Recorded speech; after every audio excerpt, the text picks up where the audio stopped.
Copy that. And 7, I got you. I'm going to go right to right with you and then come around behind you.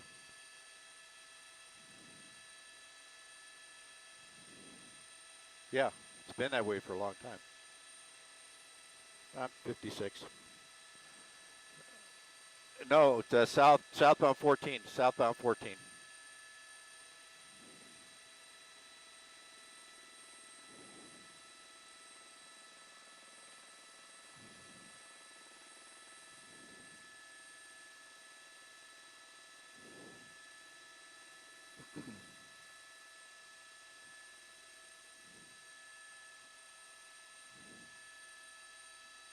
All right, you're clear. I got you.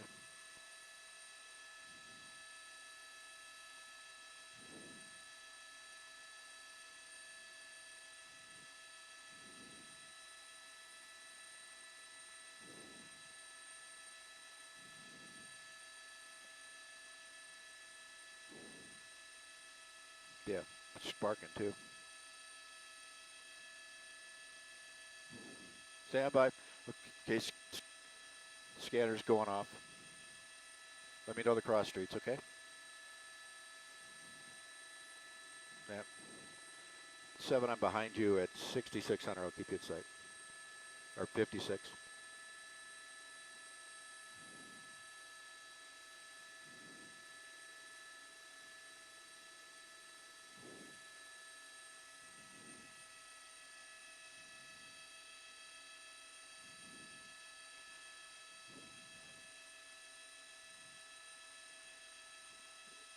This is a very dangerous pursuit. LA Sheriff's started this out in the Antelope Valley. It's a stolen vehicle. You can see it's smoking right now. They've already knocked off several of the tires with spike strips. This vehicle was shooting at the deputies that were chasing him. It was also firing at the helicopter overhead. It's a stolen vehicle, and right now it's gone through several fences onto the Palmdale military base. It lost most of the windshield, and the hood is up over the windshield, so he has no forward visibility right now, but he's still driving at a very high rate of speed with very little rubber left on the tires. Here is southbound 14 coming up on Escondido Canyon, and as we continue on here, you see there goes a piece of the tire just coming off now, but he has already shot at deputies during the pursuit. He has also went through the fences on that military base, and every time they get close to him, he shoots at them as they go by. Like I said earlier, he was even shooting at the helicopter overhead. But they've spike stripped him 3 times now as he's come over the hill out of the Antelope Valley. You see him weaving around here, starting to lose control of the car. Pretty much all the tires are off the car except one. And you can see it's smoking and rubbing on the ground. And so eventually it's just going to give up, and he's going to probably end up losing control. But he's still at a very high rate of speed here on the freeway. Now starting a southbound run here on the 14, approaching Escondido Canyon. So multiple deputies behind him. CHP has the freeway shut down behind them. So they keep that traffic break to keep everybody out of the way. And you can see as he continues down here on the 14th freeway. Now another tire just came off and rolled away. So this should really come to an end here not too long. But right now, just because of the downhill run on this car, this part of the freeway, he's able to, come on up. I'm at 6,000.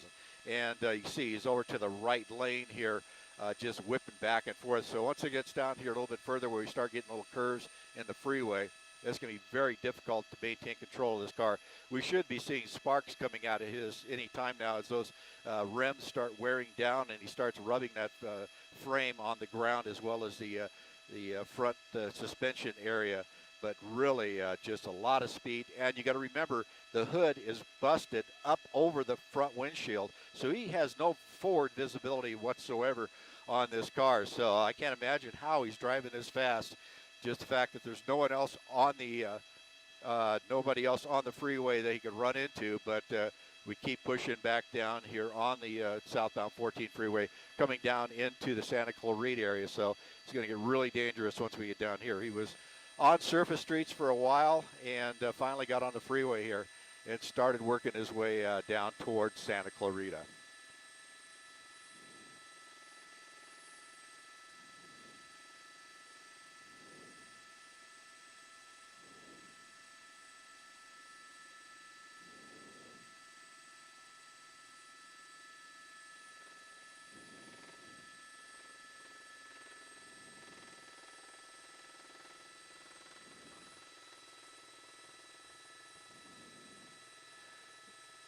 Yeah, absolutely out of the question because of the shooting at them earlier. Anytime they got close to him, he started firing at them. They did a couple of the spike strips. The deputies were able to get into concealment, be able to throw the spike strips and let him come to them.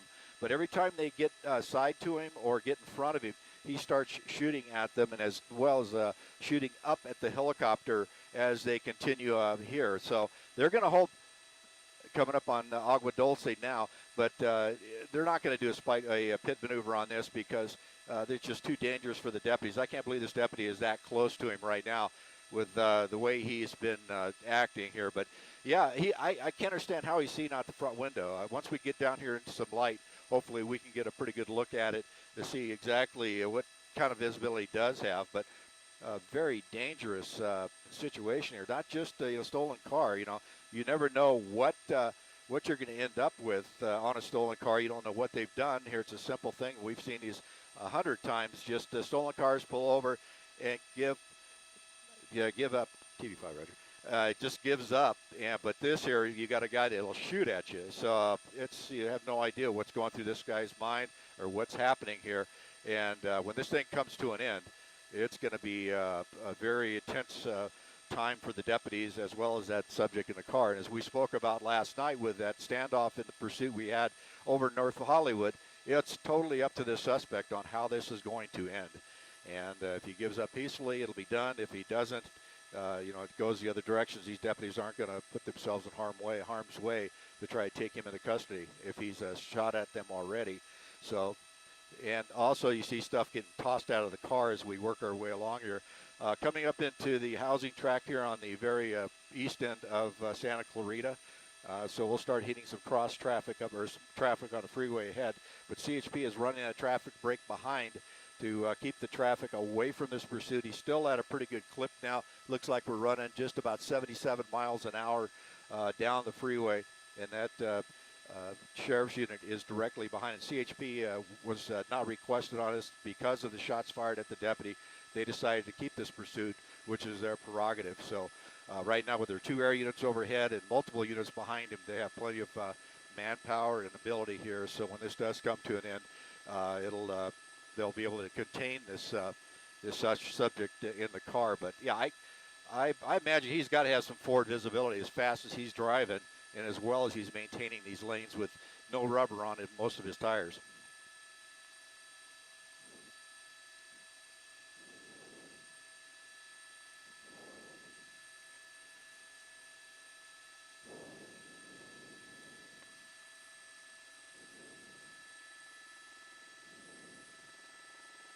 Five's down to 55.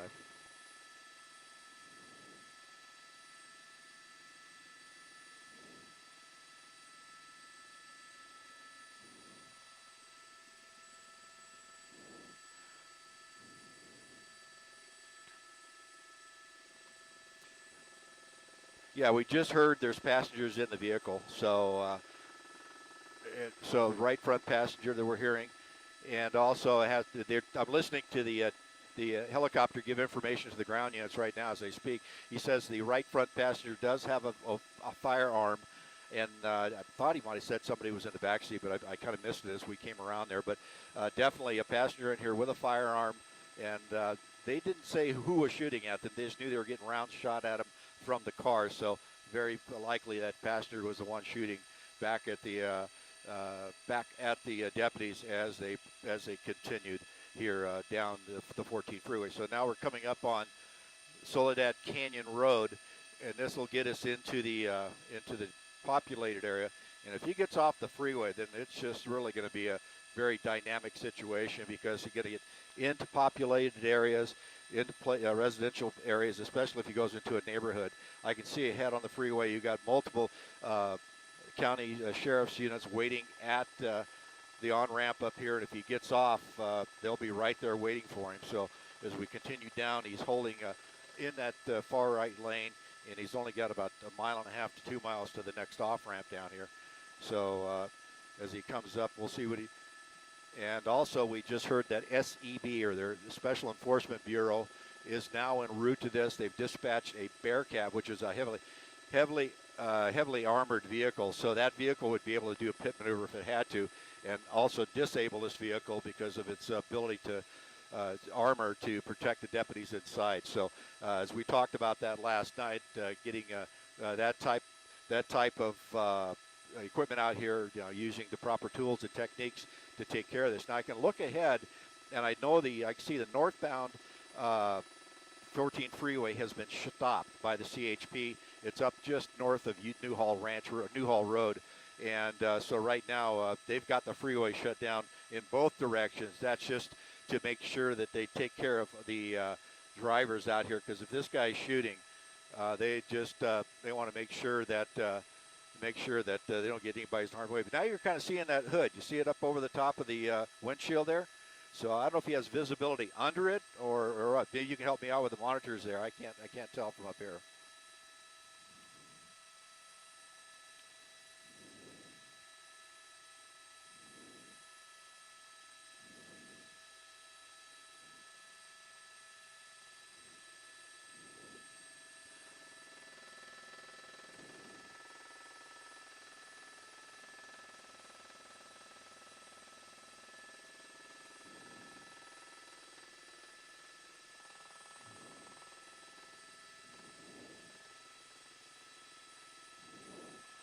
Oh, absolutely. The thing is, now you're going to have to deal. You don't know what that passenger is going to do.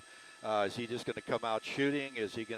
What's he going to do? And why is, the driver, you don't know now if the driver is an innocent party that's been carjacked. So you don't know what's going on here and who's going to do what when this thing comes to an end.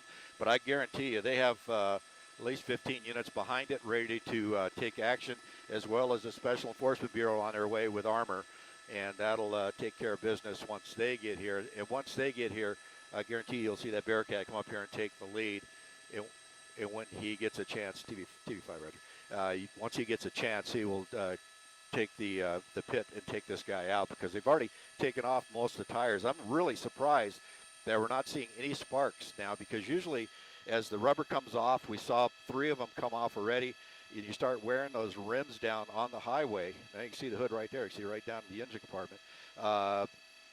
It'll start wearing down to the frame and start dragging the frame. Also, the magnesium rims that are on these cars will start sparking when they start heating up. But we haven't seen any of that. We do see the telltale trail of concrete dust where it's grinding the roadway. So I'm surprised this thing is gone as far as it's gone since those wheel tires came off back. So now we're approaching the Via Princesa, which is a major off-ramp in the Newhall area here as we come down. Let's see what he does here. He's still holding that number 3 lane. Oh, you can see he's gone by a couple units there. They're actually blocking the off-ramp to keep him on the freeway. That's a technique I've never seen before, but what that does, it keeps him out of the residential area, so that's a good deal. So if they can contain him up here on the freeway, that gives them a little bit more ability to work to where they can tactically run this. But the problem is he's coming up on that traffic break that's on the northbound side. You're going to see a bunch of traffic on the northbound side here in about another minute or two. And as it gets up here, we'll see what happens. The problem you might have on a situation like this is he'll bail out of the car, jump the center divider, and carjack somebody. And then, it's just off to the races again. I've been on pursuits where we've had several carjackings by the same suspect during pursuits. He disables the vehicle he's in and ends up carjacking somebody else. But now he's coming up on that stop traffic. He's over to that number 3 lane and coming up on Newhall as he passes the traffic break for the CHP here. So down to 40 miles. Go ahead. Go ahead.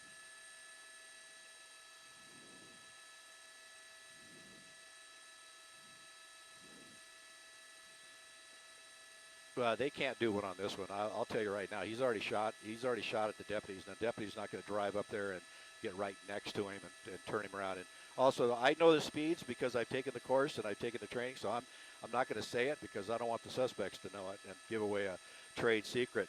But it's like I don't give away when they put spike strips out or if it's ahead of them because I don't want him driving around it. So right now he's gone under Newhall Road here. As we work our way along, you see a vehicle stopped on the side of the road there. And then continuing on, you see how the traffic off to the left side of the screen. That's the northbound side, and that's the back end of the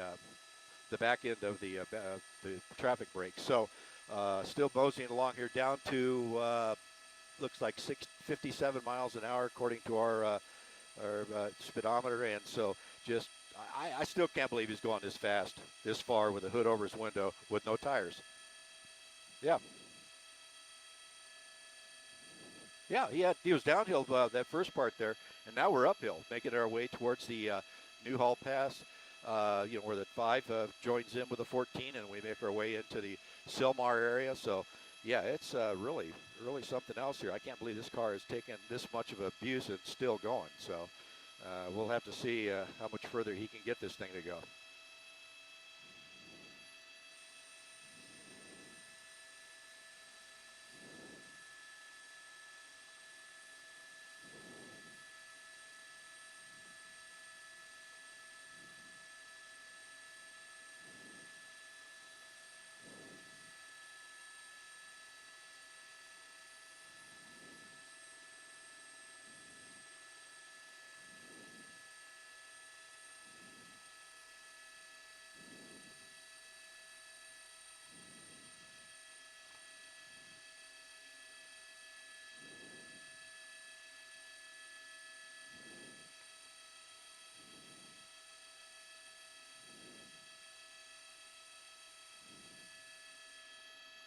Let me know if you got clearance through the shelf.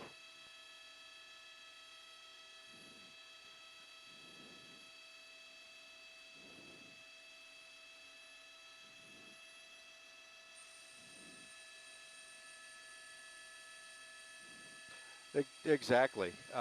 Exactly. It's that's one thing you deal with when you're on the you're chasing these people is the people around it. But so right now it's just luckily they're out in the middle of nowhere right now, kind of no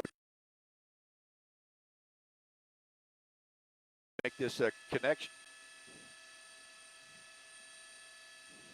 I was saying is right now, being out here in this kind of a wide open area is easy for them.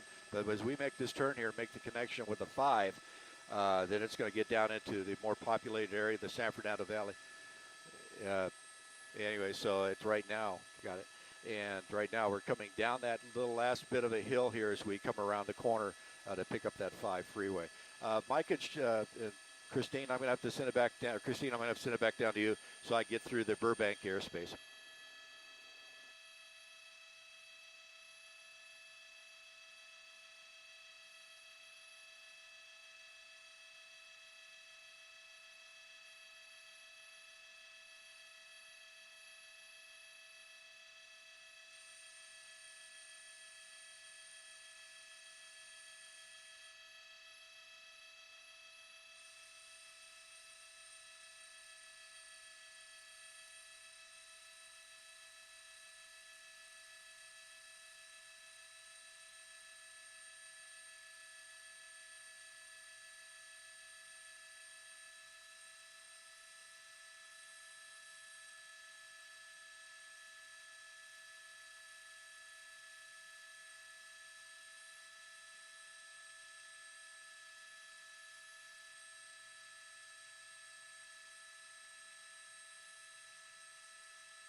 There you go.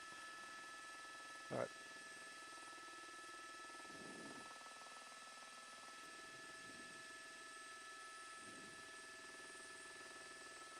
Yeah, I'm ready to talk.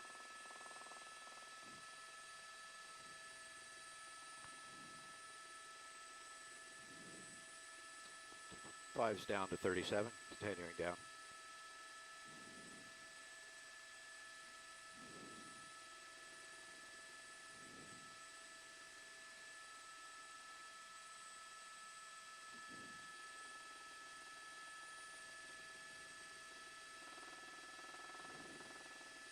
I got you, 7. Yes. Yeah, it was just went on to the transition for the East 210, as he named, but he's running out of steam here. That tire went all the way down to the rotor, so he's stuck on the rotor on the transition to the 210 here. Look, he's out and running down the freeway. He's going to get across that freeway there, so we're to keep an eye on him. That was the driver that came out, and there he goes running across the freeway and then over the center divider and continuing on. This is amazing how people, oh man, just running through track. Oh, he got clipped right there. He got clipped. He's between lanes. Ew, he's between lanes. We're going to pull it out. We're pulling out. And so, oh my goodness. Just think how fortunate he was. Looks like he's up and running. He's up and running. Okay, now he might still be armed, so we're going to keep it wide because this may turn into an officer-involved shooting. So they're just kind of watching him here. Man, that is unbelievable. Now they got him. Now we can go back down. Let's come on back down. Now a big swarm of officers. Wow, that was something else there. Yeah. I got you. Yeah, well.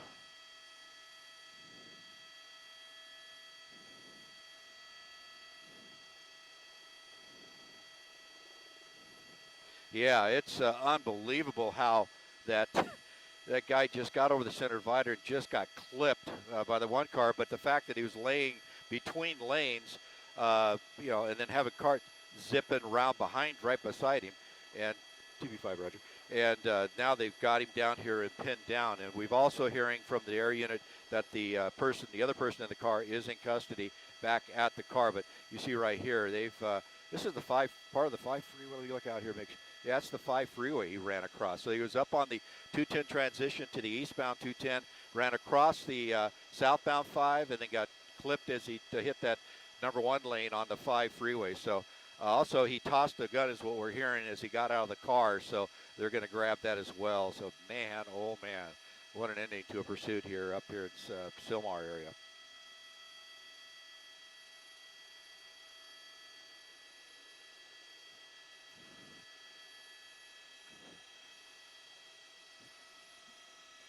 Well, it depends on how hurt he is. If they can move him, they'll move him off the freeway and let the freeway go.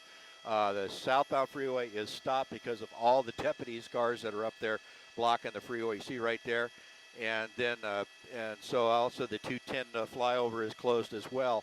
So, yeah, they'll try to clear this up as quickly as possible, but it all depends on what the injuries are on this guy on the freeway. They're going to need to bring in rescue to treat him at the scene because he can't move him, or are they going to be able to move him off the freeway? But you see they're still crowded around him and checking on him. And, you get clipped by a car at 70 miles. Well, it looks like he's up. They're carrying him, actually, carrying him off the freeway, getting him back over to the center divider. And then right now, there you go, CHP assisting here. They may have him, yeah, that could be. I don't know if they're allowed to tie the legs anymore. I know we could. Back when I was a police officer, you could hobble him. But he's also might be just refusing to walk. But they got him across the center divider over onto the southbound side and going to get him over to a unit here and load him up in a unit. So it's amazing. You can do all that, get clipped by a car doing probably 70 miles an hour.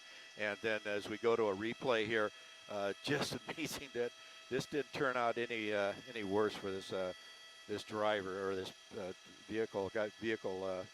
stolen vehicle suspect. This is the passenger here that they're taking in custody right here on the flyover for the 210 freeway to take you onto the east side. So he's getting taken into custody, as we can see. You can see they're even using a shield because they don't know who might still be in that car. See how that deputy is using that shield to block the other deputies from harm's way. So they're not sure what's in that car. They're trying to get this guy in custody and out of the way as quickly as they can, and then they'll go up and clear that car if they can. But you see the shield out protecting the officers as they pat this guy down. And the other one got loaded up into the car down on the southbound side here. So they should be clearing this up pretty quick. But you see that the CHP now is starting a walk. That's their evidence walk. They're looking for any evidence on the roadway that he may have dropped as he ran across that center divider, which is their normal operating procedure. We've seen that several times after a situation on the freeway like this. But they did report he dropped a gun. You see the deputies coming up, shields up, going to check out the car, coming up to make sure there's no one else inside. But yeah, this ended as best it could. That's all I'm going to say, because with this guy shooting at deputies, it could have been a lot different.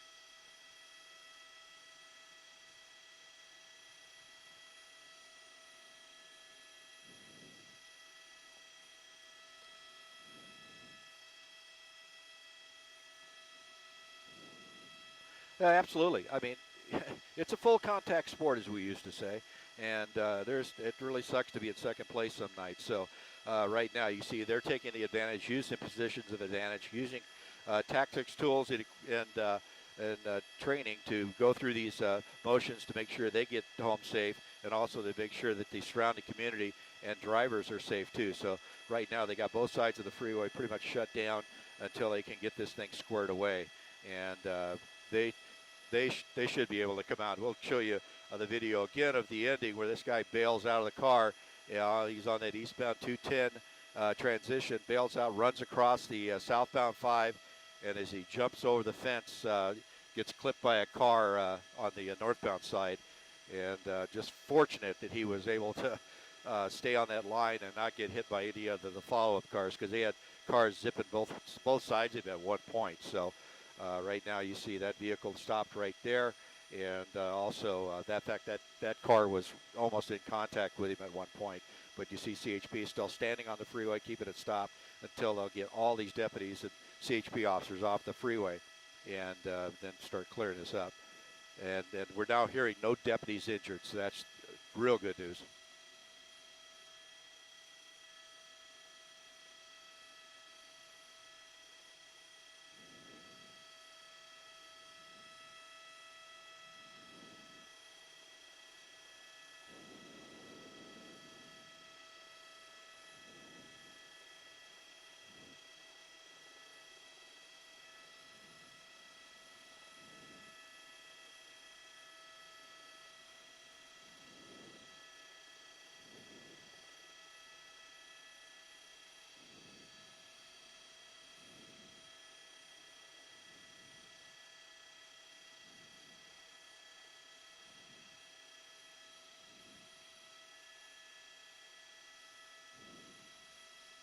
Absolutely, absolutely.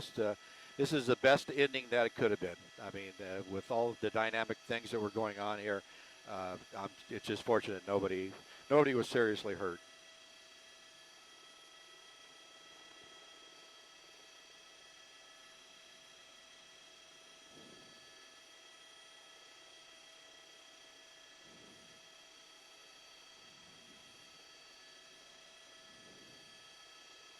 Roger.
Oh, absolutely. You have split second to make a lifetime decision. I can guarantee you that. And with the length that this went, the speeds it went, with the shots being fired at you, the adrenaline is just through the roof. So you have to use the techniques that you're taught to be able to keep that under control and stay focused on what you're doing and not get tunnel vision, and be aware of your surroundings all the way around, because you're not only responsible for your own life, you're responsible for everybody else on the road, your partners behind you, and also to do the right thing when this thing comes to an end. Now, when he bailed out of that car, you know, most people say, well, just start shooting at him. Well, you can't do that unless there is a threat, and you have to make that split decision. Is there a shoot, don't shoot as he comes out? He's already shown the propensity to shoot at you, and so right now you keep your position of advantage as he goes out. He takes off, and as we heard from the helicopter overhead, he immediately announced it looks like he threw a gun, and it was on that berm where you see all his flashlights working there as he came off the 210 and down onto that southbound 5. And now you're chasing the suspect across an active freeway. And now, do you put yourself in harm's way running across the freeway? Because, you know, he may be very lucky to get around the cars coming down, but now are you able to get down there? So you have to keep that adrenaline in check, keep your mind focused on what you're doing, and keep yourself safe as you try to apprehend this person. And at any point, he could turn around and start firing on you. So there's a lot of dynamics that go into this one here. And I guarantee you the officers, after this is over, it's going to be a long shutdown to be able to get all that adrenaline out and get yourself squared away to where you can get the nerves and the body back in control, because you're at a very high state of alert as you're in these pursuits. And like I said, you're having to make split-second decisions with lifetime consequences, because, you know, after you get done making a decision that took you a split second, you're going to, you know, have situations where people are going to be judging you, looking at your every move, and watching every procedure that you did.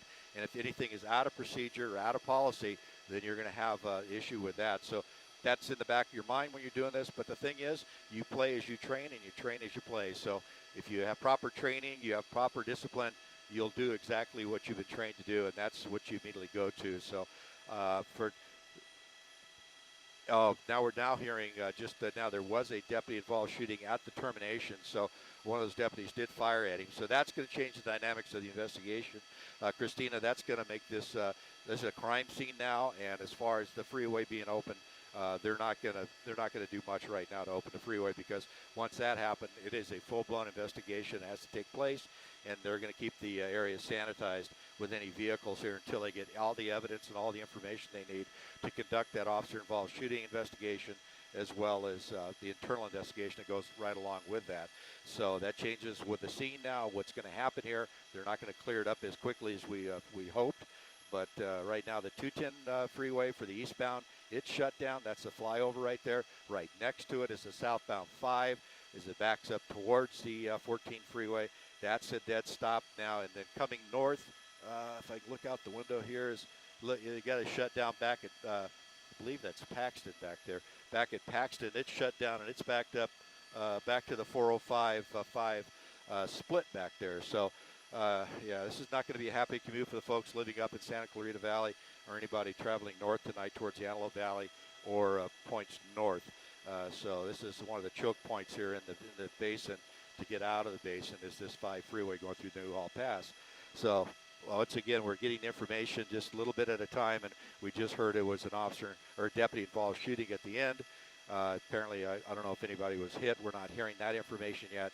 But right now, they're going to slow everything down, start collecting information, evidence. Everybody has to be logged in where they were when those shots were fired. So that's how detailed this is. They have right down to the foot to where each deputy was standing, where each suspect was, and then they try to make sure they have a count of where the rounds went, because just because you shoot at somebody, there's, you know, the bullets do continue on. You want to make sure you didn't get it off the freeway or hit somebody going the opposite direction. So right now it's a full-blown investigation going to happen here.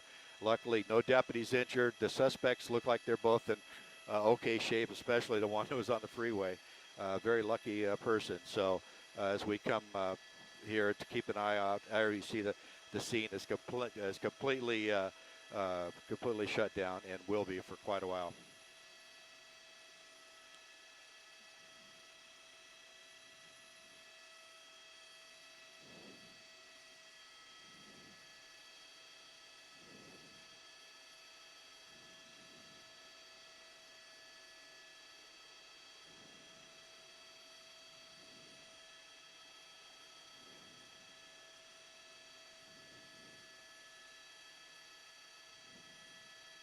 see the fire.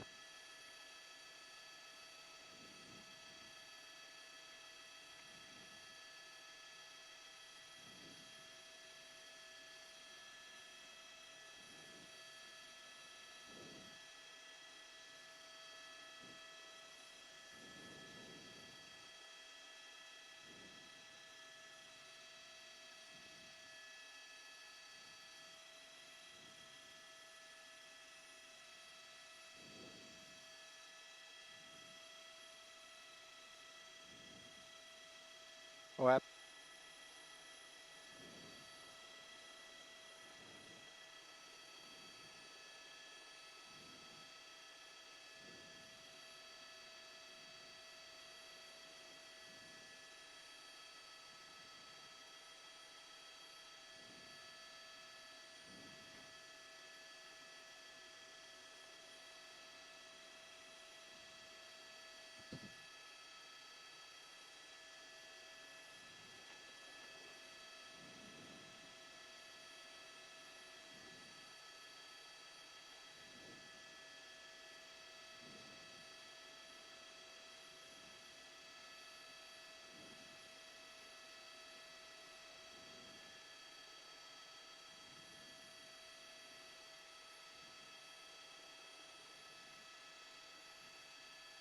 yeah, they're going to check, see if there's any evidence in here. What were these two guys doing or two persons doing? Why were they running? Why were they in a stolen car? So they're looking for evidence of other crimes in that vehicle, and also to make sure there's not a victim in the trunk. I mean, I've had that happen where you have people in the trunk after a pursuit that you find, and half the time it's a co-conspirator, but sometimes it might be a victim. So that's just standard procedure. Check the car, get inside, see what kind of evidence you can find out what other crimes might be involved here, because that's all part of the investigation, and no stone will be left unturned on this. You can see they're looking all around, so it's going to be a very microscopic search out here till they find what they need to find, because they're going to see if the suspect maybe put off rounds at them, or if there's any things of that sort, because in a situation when it comes to an end like this, you got to realize what the sound is on the ground down there. It's nice here. We're looking at a picture. It's silent to us, but down there it is very loud. You got a lot of sirens going on, a lot of cars ripping by on the freeway, so it's very loud. So you get into a sensory overload to a point to where we don't realize it watching it, but that deputy down there is really being bombarded by a lot of stimulus coming in from the sound, from the cars, from the chase, the adrenaline. All those things are going on. And so now they're at the point of slowing down. Let's slow this down, talk about what we have here, get a plan together to start this investigation. Christina, you're exactly right. The LA County District Attorney does have a officer-involved shooting team that responds to this. The LA County Sheriffs also have a response team that comes out. And I don't know what the involvement of CHP here, if one of their officers are involved, their team will come out as well. So nothing will be left behind.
No, that's why I didn't say it.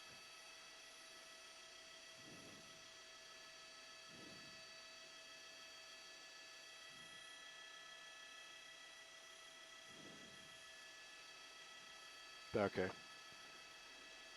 All right. See, let's slide. Give me a parking place over here. Pi's going to slide a little further west. I got both of you there. I won't cut past the freeway.